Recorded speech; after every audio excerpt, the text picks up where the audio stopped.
Hello, Unbridled Women. Stephanie here.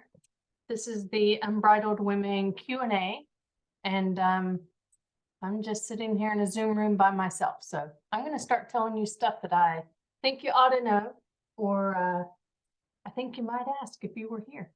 So first thing I'm going to do is share my screen and show you that lots of the questions you've got might be answered here on our website, unbridledwomenar.com. For example, here's the schedule. It tells you that we're going to be checking in at 7:30 a.m. on Sunday, June 4th. And I'll distribute maps and I'll do a pre-race briefing at 8:30. We'll start at 10 a.m. The race goes for 6 hours to a 4 o'clock finish. We'll have a picnic with vegetarian options and awards about 5 o'clock.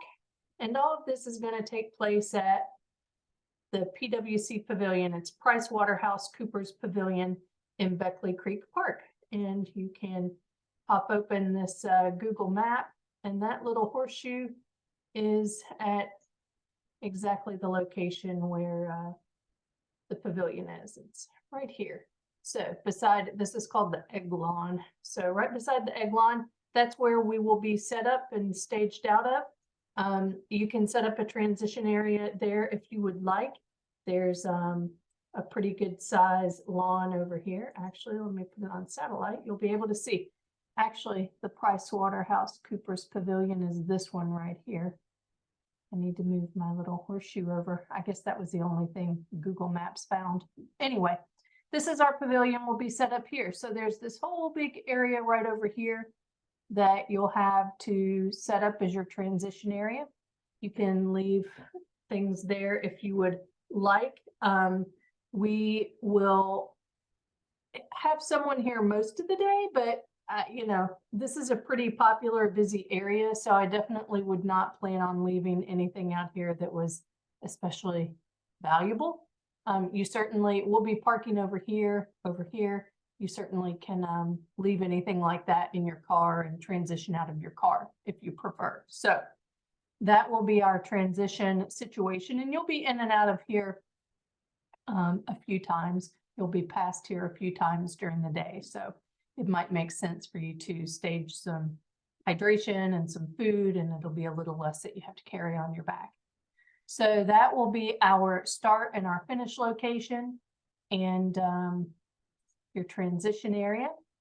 And let's see, gear list you will find right here. I think this is all pretty self-explanatory. Individual gear, team gear. Actually, we can take this plotter off here. There are not going to be any optional points that you would plot this year. So the plotter comes off entirely. I'll make that modification. Bike gear, paddle gear, all pretty straightforward. So on the paddle gear, you're welcome to bring your own PFD and paddle, or you can use ours. The rentals will be canoe paddles. You can bring your own canoe or kayak paddle if you'd like.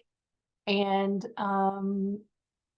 you will not have to carry those if you bring them, like a very short distance, but we will stage them for you, and you won't have to carry those any significant distance. So if you want to bring your own paddle and PFD, feel free to do that.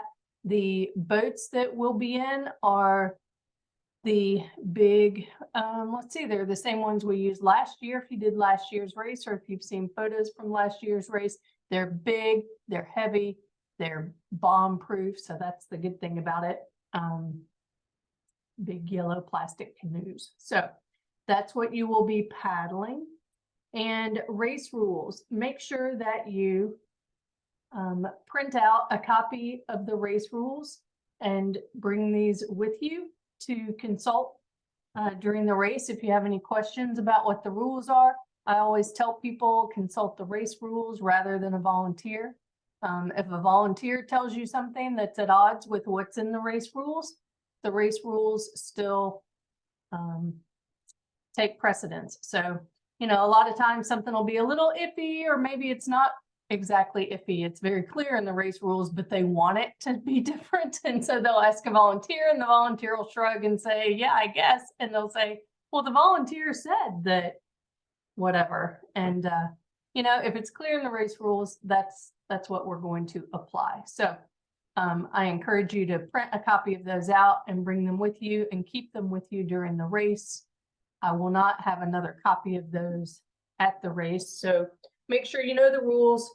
I encourage you to bring them with you so you can consult those if you need to for any reason. Okay, I will stop screen sharing. Let me know if you have any questions about gear, about the schedule. I think those are all pretty straightforward. So in terms of any sort of other little interesting details or challenges that you might have, like I said, there are not going to be any plotting this year. There are going to be two things that I want to sort of give you a little bit of a heads up about so that you can start thinking about these and start wrapping your head around it and maybe getting prepared, doing some training specific to these two challenges. So one of them will be a compass challenge. And basically it's going to be following a bearing, and you're going to have a few different bearings as part of this compass challenge. And so you'll want to practice that. How do you follow a bearing? If I give you a bearing of 85 degrees, do you know how to set your compass to 85 degrees and find a point in the distance at 85 degrees? That's what the compass challenge will be. And I will tell you, don't let this scare you too much. Don't get freaked out about it. The point of this is to encourage you to start using your compass and practice how to take a bearing. If you don't get it, there is going to be sort of an outside limit for this particular challenge. So you will need to complete this challenge in order to get your finger stick, which is what you will punch in at all the different checkpoints during the day. So this is basically like our prologue, and you'll need to complete the compass challenge in order to get your finger stick. So it's important, but I'm going to set an outside limit. It's probably going to be 10 minutes. I'm going to wait and see how long it takes our course vetters to do the challenge. And then I'll set an outside limit that is sort of appropriate to how long it took them to do it.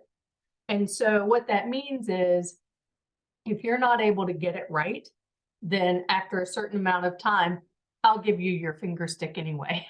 I'm not going to have you just sort of sit there flailing around with your compass for 6 hours and not get to do the rest of the race. So if you're proficient with taking a bearing and you complete the challenge very quickly, you'll get your finger stick and you'll be on your way.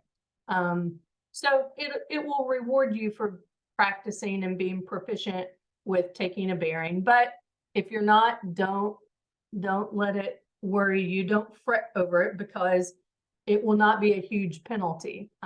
You know, I'm going to have it be, if it takes them 5 minutes to complete the compass challenge, for instance, then the outside limit is going to be, well, if it takes the fastest person 5 minutes, the outside limit's going to be 10, say. So you're not going to be at a huge disadvantage. It'll be a few minutes advantage for you to be very proficient with taking a bearing. And if you're not, if you don't want to do it, you could just sit there and wait out the 8 minutes or 10 minutes or whatever it's going to be, and then I'll give you your finger stick and you can take off. So don't let it worry you. Don't fret over it, but get your compass out and practice, and that's the whole point of it. Then the other thing that is something kind of different is going to be a Maze-O. And this is being sponsored by Bruce Moore with Orienteering Louisville. And so the Maze-O is, you know what I'll do? I'll put up a video of it, because I've taken some video of this when we completed it down in Nashville. And we had it at Carter Caves recently with Orienteering Cincinnati's Flying Pig Meet. So it's basically, you're going to come up to it and it's a series of panels that create a maze. think about, well, a maze that a mouse might run through, or, you know, when you were little, you would do those, maybe you still do them. Do the little things where you start at one end with your pen and you draw a line and have to come out the other end. And so you can end up sort of running into a dead end wall, things like that. So it's sort of like that. It's going to be a maze like that, and you're going to get a map that looks like what the maze is on the ground, and it has different points on it.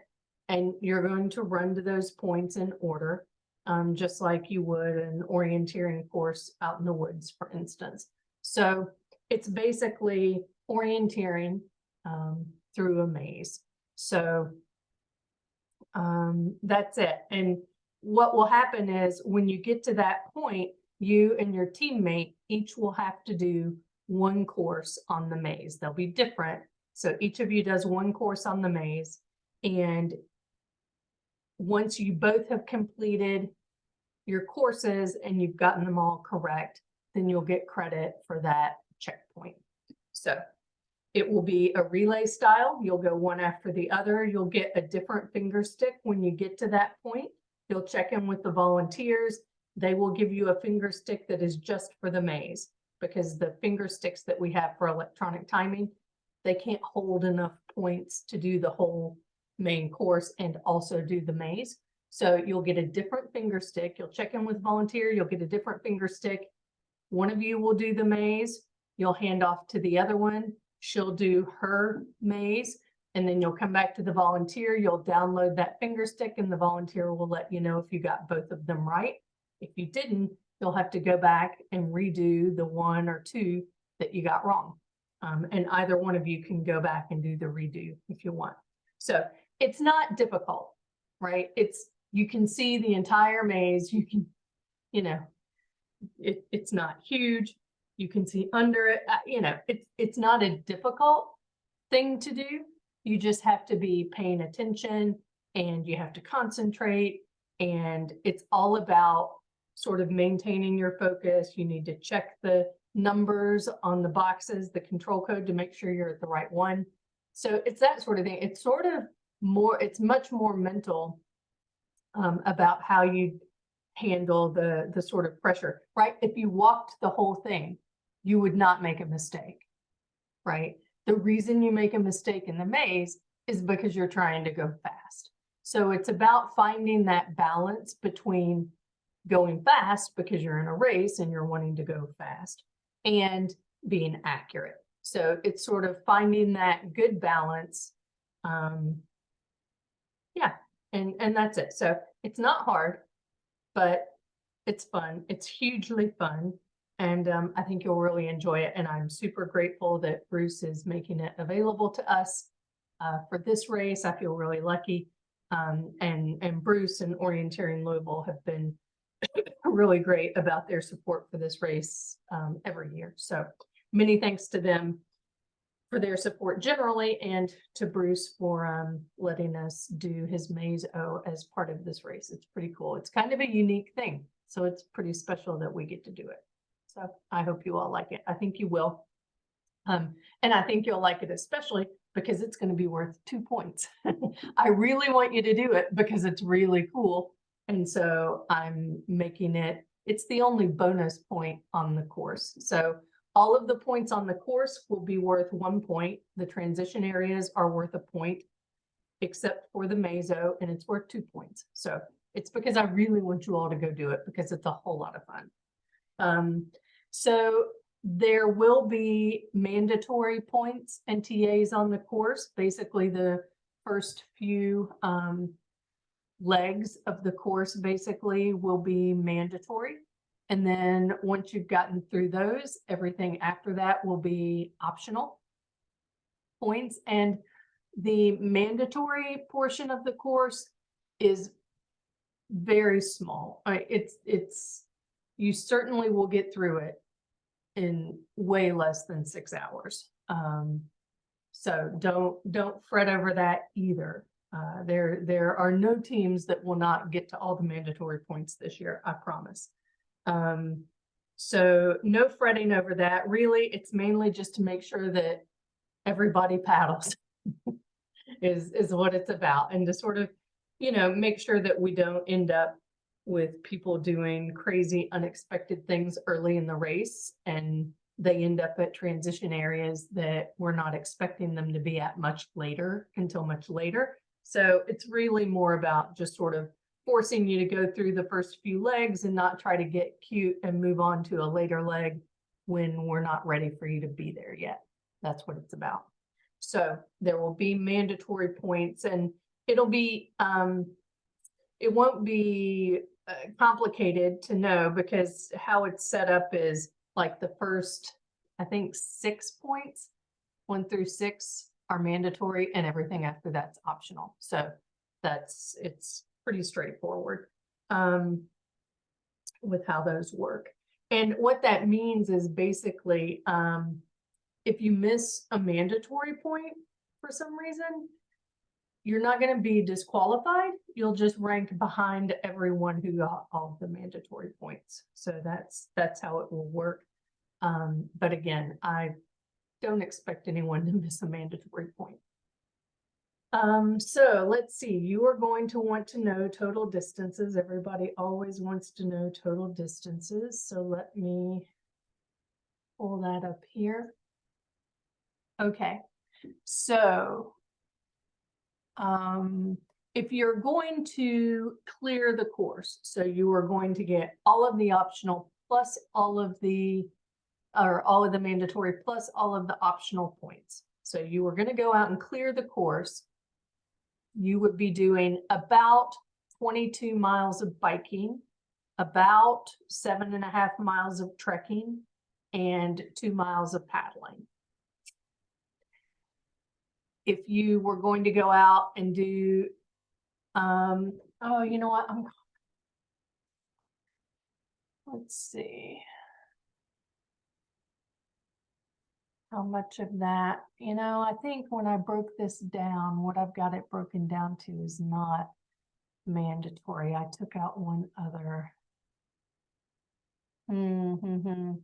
So for the mandatory, it would be,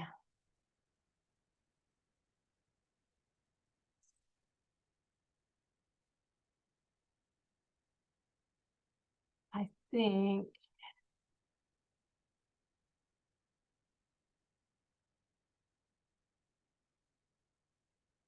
12.5 miles of biking and about 3 miles of trekking and 2 miles of paddling, something like that. So like I said, super, super minimal to do just the mandatory. Okay. Those are distances, number of transitions. You'll be transitioning several times between bike and trek and paddling, multiple transitions. Not every transition will be back at the start finish. There will be a couple of remote transition areas. You will not be allowed to stage anything at those. But when I give you the maps at 8:30, you will have the whole course on your maps. So you'll be able to see everywhere that you're going to transition. You'll be able to see all of the points that are going to be available to you. So yeah, you'll have all of the information. You'll have everything there. And so you'll be able to plan how much you want to take with you when you leave the transition area. Let's see, anything else that I wanted to talk about? I can't think of a thing. Distances, gear, schedule, your compass challenge, your Mazo. Your maps will all be pre-plotted, obviously, because you don't need a plotter. So the maps are going to be 1 to 15,000 topo maps. You will also have park maps. You will also have an orienteering map. The orienteering map is 1 to 7,500. So it's kind of nice because the topo map is exactly double the scale of the orienteering map. So when you shift from your 1 to 15,000 topo map to your 1 to 7,500 orienteering map, you're going to cover the distance twice as fast, right? So it'll be half the distance on your orienteering map versus your topo map. So hopefully that will help you make that adjustment a little bit quicker. The navigation that you'll be doing, other than the orienteering, you'll be able to do predominantly on the park map. So if you can read a park trail map, you can finish the mandatory points and do this course for the most part. It's, you know, there are a few that are off trail in the mandatory section, but they're not difficult. This is a beginner race and it's designed for beginners. Yeah, so the navigation is going to be super straightforward, nothing to fret over. And I've basically thrown in just a few harder points in the orienteering section of the course to give a little bit more of a challenge to folks who are more experienced.